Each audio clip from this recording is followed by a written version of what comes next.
Hi friends, అందరికి good morning. అమ్మా దోశనా? దోశ ఎవరిచ్చిర్రు? మా చెల్లి ఇచ్చిపోయి. నోరు మంచిదైతే ఊరంతా మంచిదేనా? వాళ్ళు చేసుకుంటే కంపల్సరిగా నాకు ఇస్తారు. ఏ కన్నయ్య, ఏంటిది? కన్నయ్య అన్నం తింటుండు. చట్నీ డాడీ అది. అమ్మ అయితే ఇక్కడనే కాదు, ఎక్కడున్నా ఏ బస్సులో పోతున్నా ఎవరితోనైనా మంచిగా మాట్లాడుతుంది. చాలా మంది అంటుంటారు అట్లా. మాట్లాడతా, ఏం కట్టకపోతాం. అవును, ఉన్నన్ని రోజులు అందరితో మంచిగా ఉండాలి. మన ఇంటి వాళ్ళకన్నా మనకు బయట వాళ్ళే మంచిగా.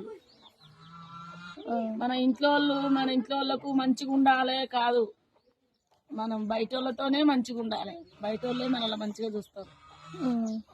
అందుకని మన వాళ్ళు కూడా పోగొట్టుకోవద్దు. కానీ బయట మనసులు